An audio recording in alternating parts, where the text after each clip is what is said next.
balik dengan bau yang menerima sang ayah apa adanya, Sisi justru tampak tak nyaman, malu, gengsi, mempunyai ayah seperti si Han ini, yang hal itu dibuktikan ketika Sisi sama sekali tidak menganggapnya ayah dan pergi meninggalkannya begitu saja. Oh, Sisi 姐留着了。Sisi aja. Setibanya di kelas, Sisi yang masih rarungsing pun malah kena prank oleh teman-temannya yang jahil, sehingga tanpa pikir panjang, Sisi langsung melabrak si teman saat itu juga, yang ketika pertikaian masih sedang berlangsung, tiba-tiba...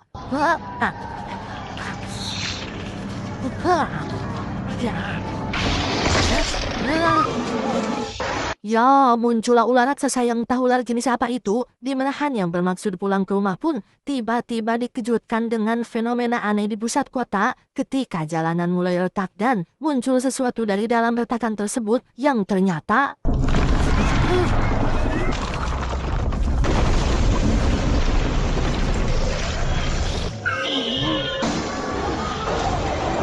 Entah dari mana datangnya ular raksasa ini, Han yang sadar putrinya dalam bahaya pun segera pergi ke sekolah untuk menjemputnya. Di mana saat Sisi sedang terdesak, muncullah Han yang datang untuk menyelamatkannya sehingga...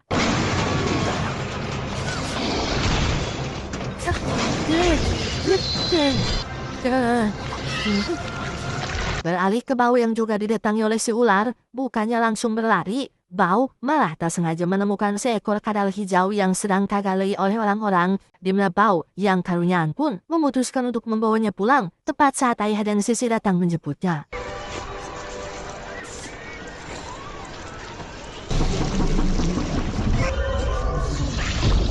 Karena si ular masih mengejar, Han dan anak-anak pun terus berlari sambil mencari tempat aman. Alih-alih menemukannya, mereka justru malah terpojok di belakang tempat sampah, tepat saat para polisi muncul dan menembaki ular tersebut.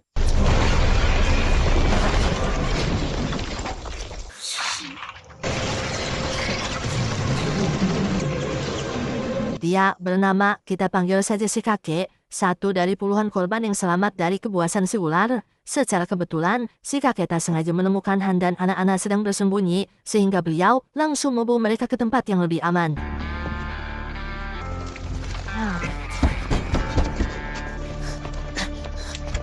Disinilah mereka sekarang, berlindung di dalam sebuah kuil yang sudah terbengkalai.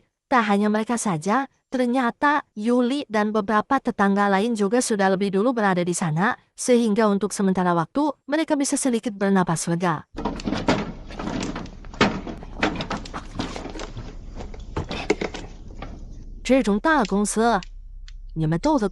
Ketika Bao sedang memberi minum kadal yang sebelumnya ia bawa, tiba-tiba terdengar berita dari speaker umum yang mengatakan bahwa saat ini pulau mereka sedang mengalami bencana biologis akibat dari kecelakaan yang dilakukan oleh salah satu ilmuwan dari perusahaan Lansan, di mana kecelakaan itu tak sengaja membuat ular-ular menjadi mutan, sehingga demi keselamatan bersama, para penduduk diminta untuk segera meninggalkan pulau ini. 蓝山集团将接管居民的住宅，并安排大家。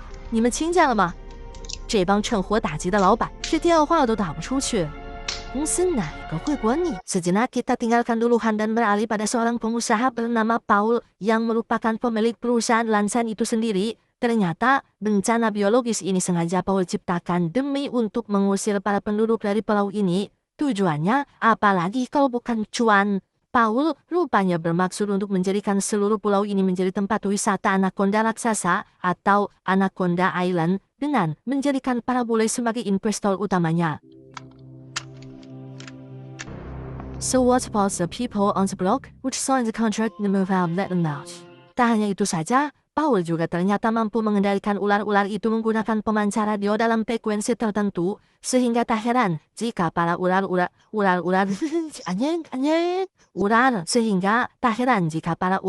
tersebut bertindak ganas, di mana pada saat yang bersamaan, Han dan kawan-kawan yang bermaksud untuk pergi dari pulau ini pun langsung dikejutkan oleh ular kiriman si Paul sehingga...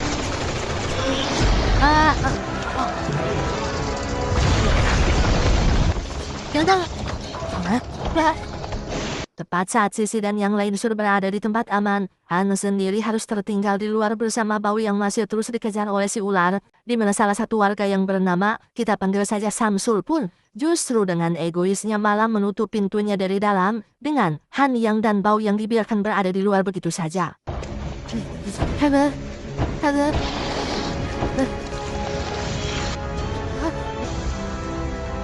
Meski Sisi sudah memohon agar dibukakan pintu, Samsul yang hanya peduli dengan keselamatan sendiri pun sama sekali tidak menggubris permintaan tersebut dan justru malah mengancam akan mengeluarkannya apabila terus berontak dan tidak bisa diam.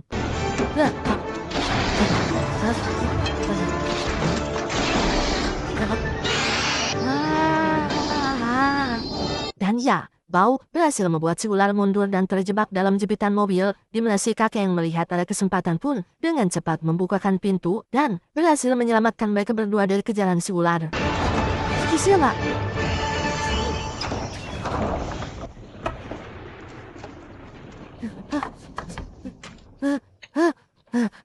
Setelah semuanya kembali kondusif, mereka pun mencoba menghubungi polisi atau saudara lain yang berada di pulau ini. Namun tampaknya seluruh alat komunikasi di pulau ini mati total karena kerusakan yang diakibatkan oleh si ular, sehingga mereka hanya bisa menunggu akan adanya tim penyelamat yang datang ke tempat ini.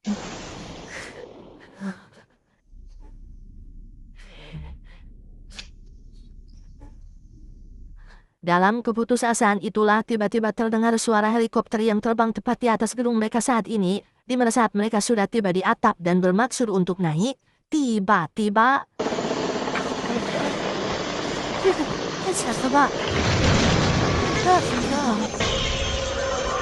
sementara yang lain akan turun dan mencari kendaraan untuk pergi dari tempat ini, Han yang tak ingin putrinya kembali dalam bahaya pun memutuskan untuk mengalihkan perhatian si ular dengan memancingnya menggunakan lampu suar.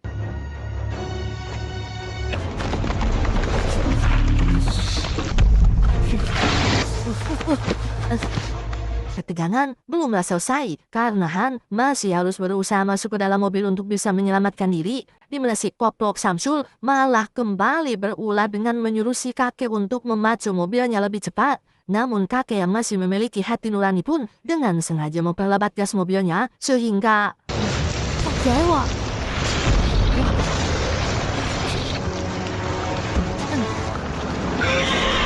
Singkat cerita, mobil yang mereka kendarai kehabisan bensin tepat di tengah ladang jagung yang sangat luas. Bingung harus pergi kemana, Bao yang sedang melihat-lihat daerah sekitar tak sengaja menemukan sebuah stasiun kereta api yang jaraknya tidak terlalu jauh dari posisi mereka saat ini, sehingga mereka memutuskan untuk berjalan ke sana, tepat saat bos Paul kembali mengaktifkan pemancar radionya.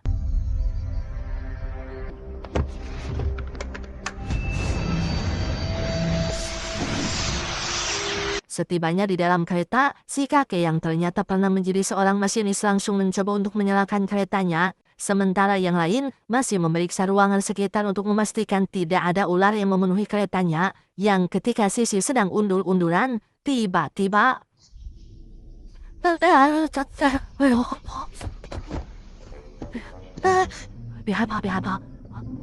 Ternyata, tidak hanya Han saja yang bersembunyi di kereta ini, sudah ada beberapa tetangga lain yang selamat dan lebih dulu ada di sana. Dengan fakta bahwa tak ada lagi tempat yang aman, mereka mau tidak mau harus saling melindungi satu sama lain.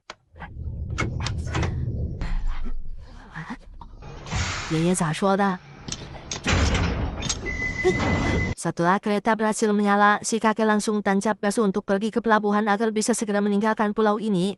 Di sana Bao juga menunjukkan pertumbuhan si kadal yang menurut si kakek ukurannya terlihat janggal. Bagaimana tidak, baru beberapa jam mereka pergi, kok si kadal terlihat sudah tumbuh 2 kali lebih besar dari sebelumnya.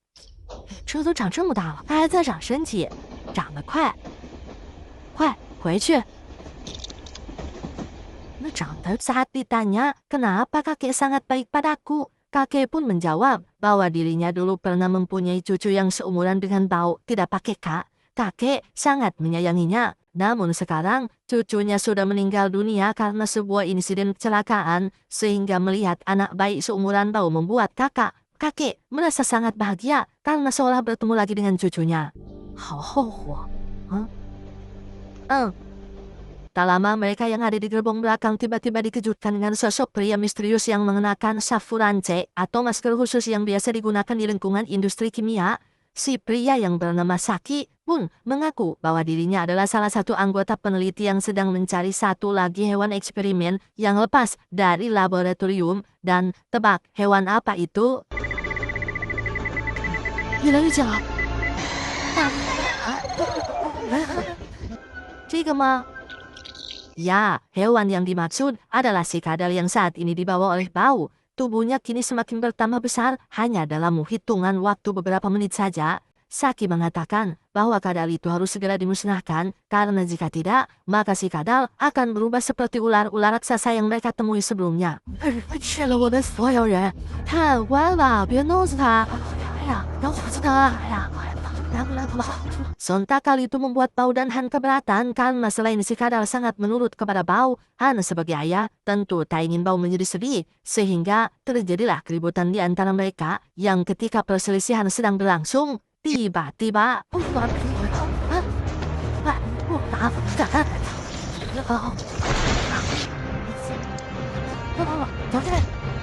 Dan sungguh, betapa teganya Saki dan yang lain ketika meninggalkan Han di gerbong belakang tepat saat si ular muncul dan bermaksud menyerangnya, di mana si kakek yang baru mengetahui kejadian itu pun langsung mengancam Saki untuk membukakan pintu dan bermaksud untuk mengorbankan dirinya.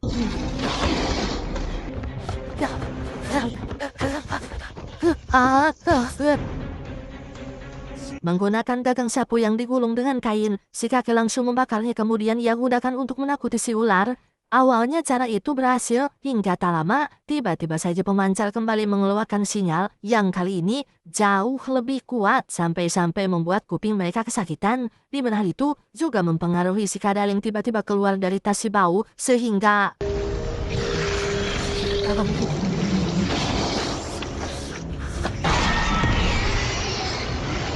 Ternyata, itu adalah si kadal yang benar-benar sudah berubah menjadi mutan. Tak langsung pergi, si kadal ternyata benar-benar sudah menurut kepada Bau. Namun karena takut terjadi apa-apa kepadanya, Han segera mengajak mereka untuk kabur tepat saat ular-ular kembali bermunculan. Oh, hah?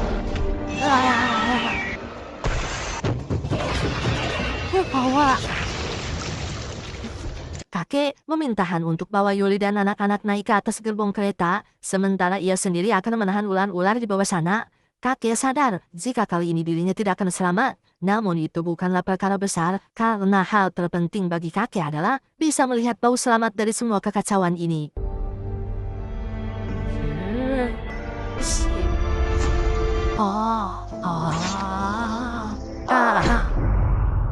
Beralih ke Paul yang baru mengetahui tentang si kadal yang sudah berevolusi dan tidak bisa dikendalikan, Paul dan para petinggi sepakat untuk memusnahkan semuanya, semua yang ada di pulau tersebut dengan tujuan untuk menghilangkan saksi dan barang bukti, di mana hal itu terdengar langsung oleh Saki dan Han yang baru saja kembali berkumpul, sehingga mereka harus segera pergi meninggalkan pulau ini. And destroy Xiangyang Street, make it look like a natural disaster. 我们必须把消息传出去，一定可以阻止的。 Saki juga memberitahu bahwa masih ada alat komunikasi yang bisa digunakan untuk meminta pertolongan. Alat itu berada di laboratorium yang tidak jauh dari tempat mereka saat ini, yang ketika mereka akan bergegas pergi, tiba-tiba...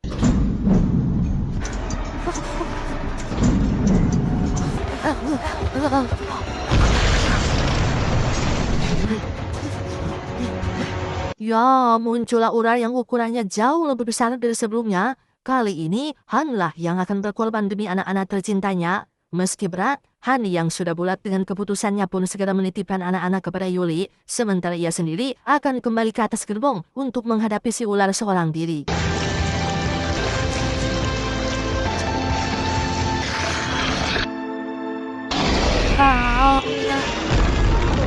Singkat cerita, Yuli dan anak-anak akhirnya berhasil turun dengan selamat.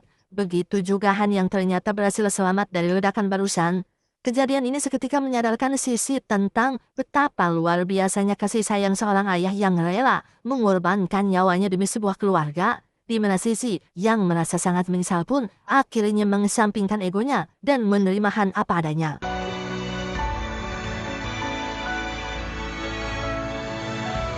Singkat cerita, tibalah mereka di lab yang dimaksud. dari bekas darah yang berceceran di lantai dan beberapa mayat yang tergeletak begitu saja, sudah jelas bahwa sebelumnya telah terjadi sesuatu yang mengerikan di lab ini.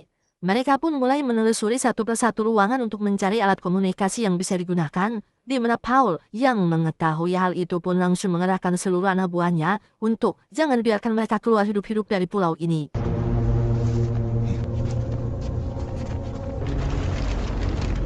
Alih-alih menemukan alat komunikasinya, Han justru tak sengaja memasuki ruangan bekas para ilmuwan melakukan penelitian. Di situ Han menemukan serum yang sepertinya bekas digunakan untuk menyuntik para ular, sehingga tanpa pikir panjang, ia pun memutuskan untuk membawanya.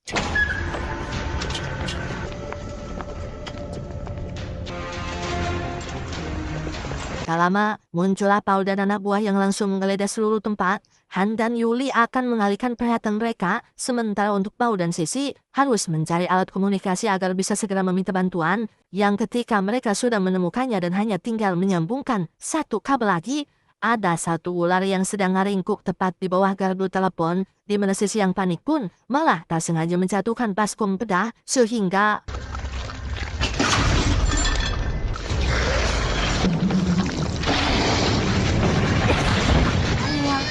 beruntung mereka berdua masih di tayungan. Sisi yang melihat ada kesempatan dengan cepat menyuruh Bao untuk mengambil telepon, yang setelah tersambung dengan pihak kepolisian, Bao memberitahukan keberadaan mereka saat ini, di mana Paul sendiri akhirnya berhasil menemukan keberadaan Han dan langsung menembakinya saat itu juga.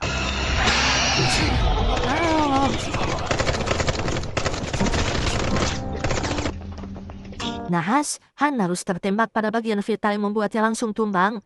Ia tiba-tiba teringat dengan serum yang sebelumnya ia bawa. Sempat terdiam, Han yang merasa tak punya opsi lain pun nekat menyuntikkan serum itu pada tubuhnya tanpa tahu bahwa serum tersebut sama sekali belum pernah digunakan pada manusia.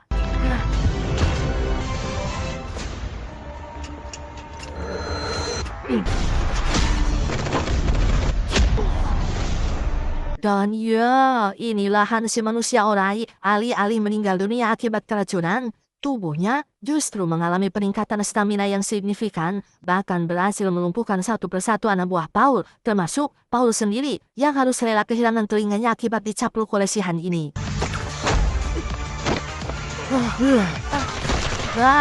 Tak hanya membuatnya menjadi lebih kuat, serum itu juga ternyata membuat kesadaran Han semakin menghilang, sehingga menyadari dirinya tak lama lagi akan kehilangan kendali. Han dengan cepat mencari keberadaan Bao Xiang dan yang lainnya.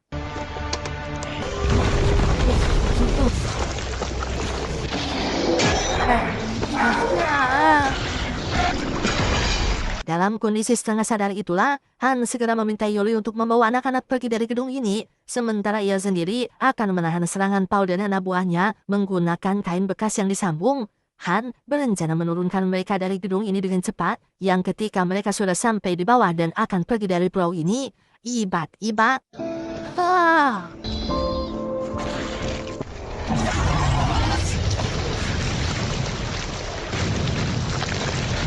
Ya, muncullah si ular yang kali ini memiliki ukuran jauh lebih besar dari sebelumnya, disusul dengan kemunculan Pau yang langsung mengaktifkan radio pemicu agar si ular menghabisi Yuli dan anak-anak. Alih-alih menyerang Yuli, si ular yang sudah tidak bisa dikendalikan pun justru malah mencampluk Paul dan si asisten, hingga mereka berdua maut saat itu juga.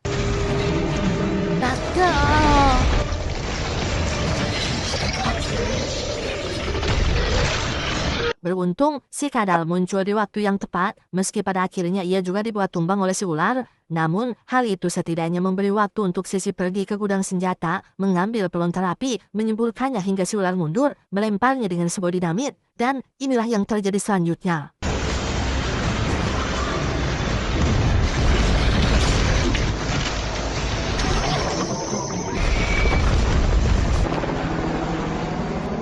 Beberapa hari setelah bencana mengerikan itu, warga yang berhasil selamat pun mulai membangun kembali kota mereka yang rusak, di mana Bao dan si kakak kembali melanjutkan hidup dengan akan menjadi pawang ular bersama Panji sang petualang. Au!